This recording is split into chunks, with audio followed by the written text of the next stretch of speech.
There is a rather interesting paradox in the car market that perhaps only people who have been driving for decades truly feel. Price and value rarely move in the same direction. Quite a few models once sat at the top of their segments, parked in upscale driveways and displayed under bright showroom lights. Yet after only a few years, they quietly slipped down to price levels that surprise many people. In this video, we take a look back at 10 luxury cars that have lost nearly $50,000 in value. And perhaps it is precisely at the moment they are forgotten that they become more worth considering than ever. The original price of the Hyundai Equus, when launched in the US around 2010 to 2011, started in the mid-50,000s with base signature models around $58,000 to $59,000 and higher-end ultimate trims reaching roughly $65,000 to $70,000. But now you can buy one for about $11,000. Can you believe that? And what may be even more surprising is that this car seems worth every penny. If you were to cover up the badge, your neighbors might easily think you just bought a Mercedes S-Class, or, for some people, even a Bentley. This resemblance does not appear to be accidental. It seems Hyundai intentionally positioned the Equus directly against the luxury benchmarks coming from Germany. The problem, if there was one, does not seem to lie with the car itself, but rather with the timing of its arrival. Hyundai priced the Equus at a level traditionally reserved for brands with decades of history in the luxury segment. For many buyers, that leap may have felt too fast, too soon. As a result, the Equus never secured a solid foothold in the market. Today, it is possible to find Equus models for around $11,000, a figure that feels almost completely disconnected from its original standing. However, the reason the Equus still appears on this list seems to lie in its mechanical foundation. The 5.0-liter V8 engine, producing around 429 horsepower, is naturally aspirated. That means no turbochargers and no complex forced induction systems that can develop issues over time. This simplicity is precisely why many people regard it as one of the more reliable V8 engines produced in the modern era. Inside, the Equus focuses almost entirely on comfort. A small refrigerator in the center console, reclining rear seats, and an air suspension system suggest that this car appears to have been designed more to carry passengers than to showcase driving excitement. Of course, air suspension will wear over time, and repair costs are not insignificant. But when viewed in the context of a full-size luxury V8 sedan priced lower than many brand-new economy cars, many people may feel that this trade-off is acceptable. If someone wants to feel like they are driving a high-end executive transport, many people might think of the Audi A8. Here we are looking at the D4 generation, a car that Audi seems to have built not to show off, but to move in a calm and confident manner. The entire body uses an aluminum space frame structure, something Audi was once very proud of. This appears to bring two clear advantages: lighter weight compared to steel and better resistance to long-term deterioration, especially in harsh climates. In the U.S. used car market, Audi often makes many buyers cautious. That concern does not seem entirely unfounded, especially when V8-powered versions are mentioned. Those configurations are often associated with high repair costs and a level of complexity beyond what many people feel is necessary enough to make some buyers turn away immediately. And it may be this collective fear that has pushed down the prices of the A8 line as a whole. However, the key point seems to be that not all A8s are the same. The 3.0T version is often mentioned by knowledgeable owners as a different kind of choice. This is a supercharged V6, not a turbocharged engine.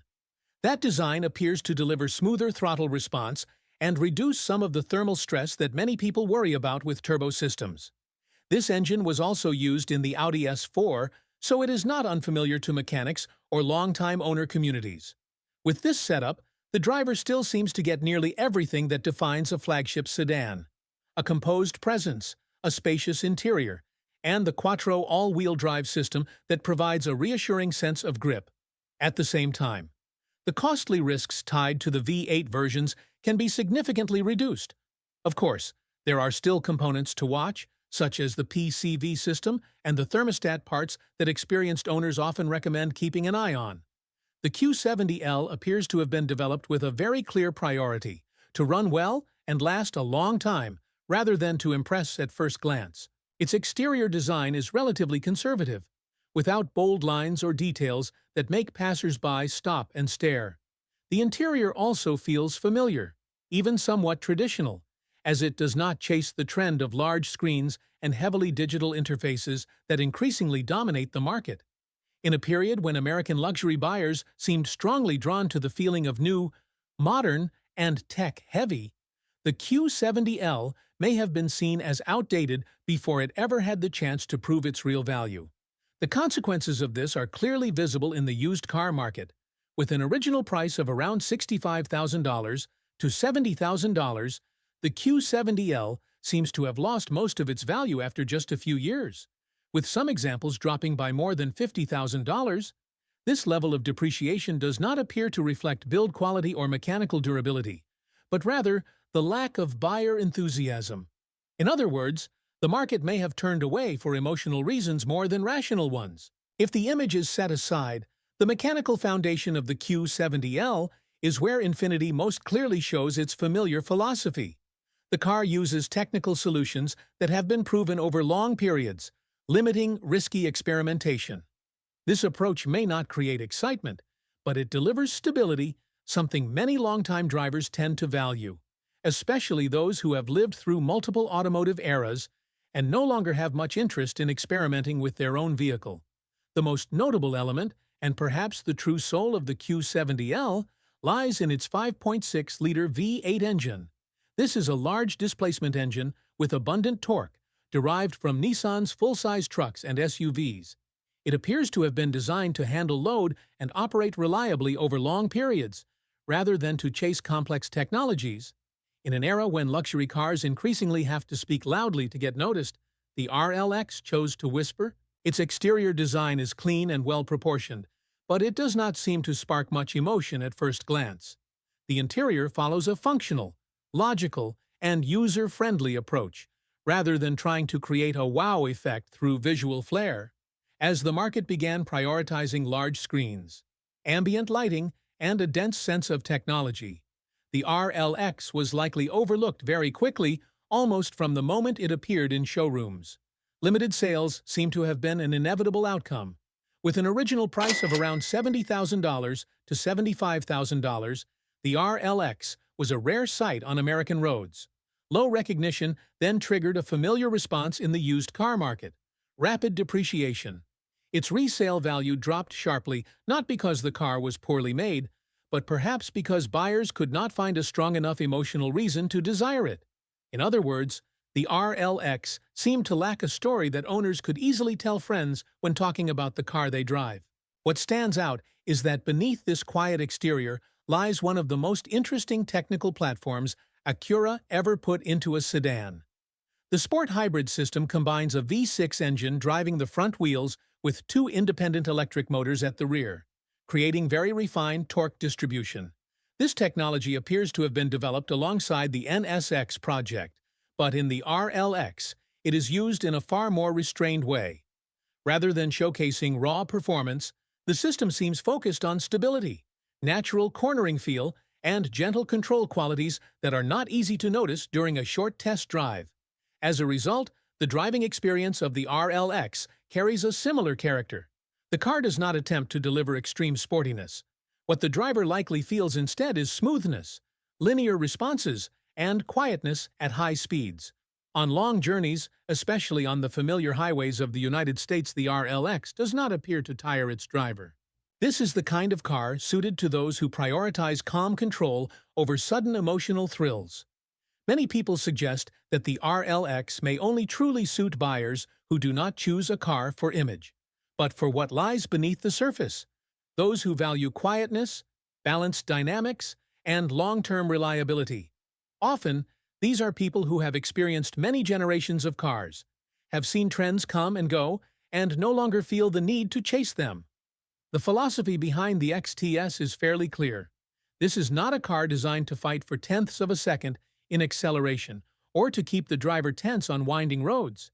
It seems to have been built to carry people, to cover long distances, and to allow the driver to step out without feeling fatigued. For a segment of American drivers accustomed to long highway trips, This was once a core value of Cadillac sedans. The problem may be that the market changed faster than this philosophy when the XTS was introduced. Trends in the U.S.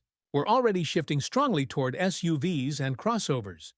Buyers appeared to want a higher seating position, a stronger sense of command over the road, and perhaps an image that felt more current, smooth, low, and long sedans were suddenly seen as outdated, even if they had not really done anything wrong. As a result, the XTS seems to have depreciated not because of its quality, but because it arrived at the wrong time. With an original price of around $60,000, the value of the XTS in the used car market dropped to nearly its floor after just a few years, losing close to $50,000. The market appears to have priced this car based on low demand and the image of an old-school American sedan, rather than on what it actually delivers in daily use. And this depreciation creates an interesting gap between purchase price and usable value, something that does not always exist in the luxury segment. At the heart of the XTS experience is likely the magnetic ride control adaptive suspension system. This is a technology Cadillac invested in seriously, capable of adjusting stiffness almost instantly in response to the road surface. The goal is not to create a sporty feel, but to keep the body stable and reduce vibrations. The XTS probably serves best those who have been driving for many years, have experienced multiple generations of cars, and no longer feel the need to use a vehicle as a statement of identity. For them, a car is a tool for daily life, commuting, long trips, family transport, and simply moving around in comfort. In that role, the XTS seems to carry out its mission quietly and effectively. When it was first launched, the S80 V8 carried a starting price of around $55,000, hardly a modest figure at the time. This model appeared to target middle-aged buyers who were financially settled and valued maturity over showiness. Volvo may have hoped that adding a bit of muscle would refresh its image in the U.S. market. In reality, that expectation didn't quite materialize. Volvo's message of being both luxurious and powerful still didn't come across clearly enough, especially when placed next to competitors long associated with performance and mechanical authority. There were several reasons why the S80 V8 depreciated faster than Volvo likely anticipated. Its V8 engine ran counter to the growing fuel efficiency trend that was taking shape in the U.S. at the time. Low production numbers also meant the used car market lacked reference data, creating hesitation not because the car was problematic, but because people weren't sure how to price it. Ironically, the V8 engine itself was the most misunderstood part. This was a 4.4-liter V8 developed together with Yamaha, with a layout very different from traditional American V8s. It wasn't designed to roar or flaunt power, but instead emphasized smoothness and balance. Inside the cabin, Volvo stayed true to its familiar values. The seats, in particular, stand out as one of the car's greatest strengths, especially for older drivers. The seating position is natural, with strong back support that helps reduce fatigue on long journeys. The interior doesn't chase trends like oversized screens or flashy effects, which also means it has aged more gracefully over time. For many Americans who had been loyal to BMW since the 1990s or early 2000s, the year 2011 holds a special significance even if it wasn't obvious at the time. That was when BMW seemed to fully step onto a different path. Turbocharging became the norm.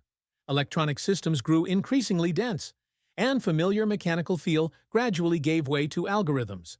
In that context, the 2011 BMW 528i sits right on a delicate boundary, modern enough not to feel outdated, yet not overly dominated by deeply intrusive technology. The heart of the car, the naturally aspirated N52 inline-six engine, is arguably its most valuable component, and also the most overlooked. Throttle response is linear, immediate, with no lag and no waiting.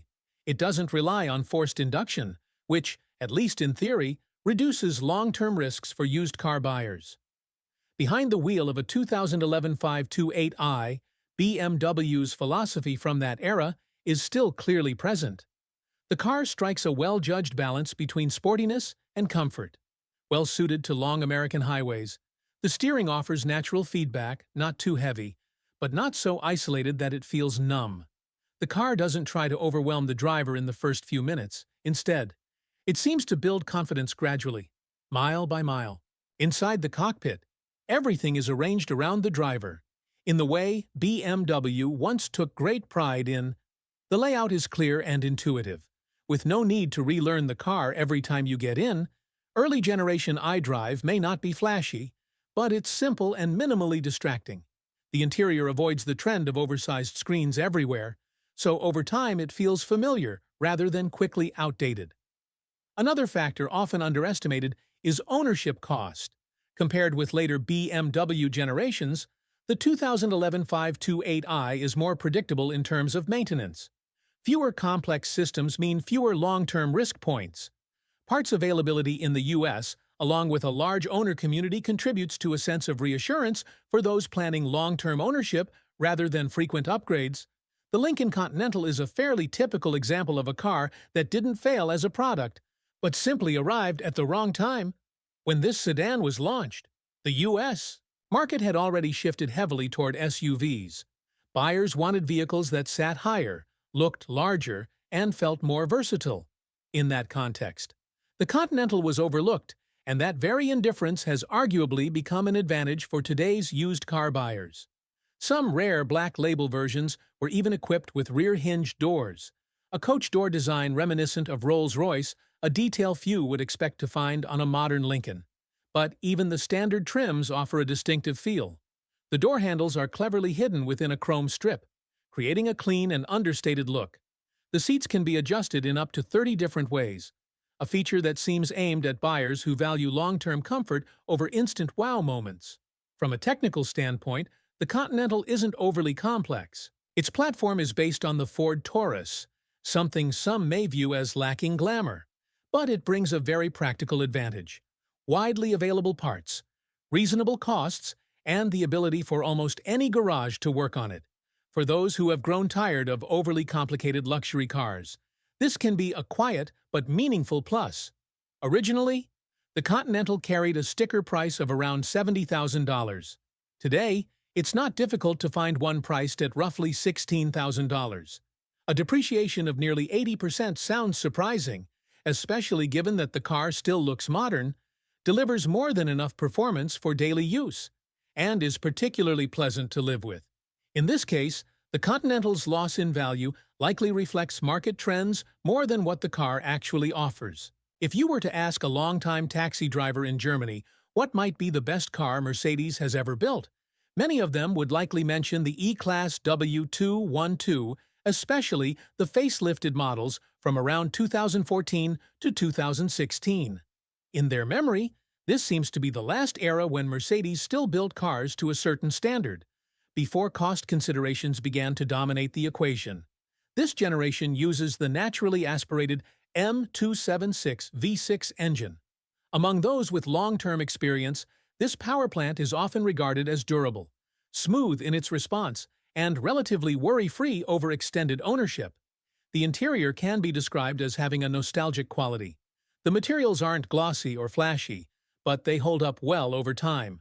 The seats, dashboard, and buttons retain a sense of solidity even after many years of use.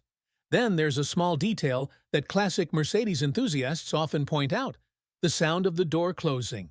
It's deep, dense, and heavy, as if the door doesn't just shut, but confirms that everything has fallen into place. Ironically, today, a well-kept E350W212 can be found for around $12,000. In a parking lot or valet area, it still projects a calm presence that draws a second glance, and perhaps in the minds of many who have lived with Mercedes for decades. A properly maintained W212 still has the potential to serve more faithfully than some newer E-Class models priced at $80,000. When it was first introduced, the LS460 was priced close to $90,000, placing it squarely alongside the S-Class and the 7 Series. But Lexus's approach to the market at the time seemed quite different.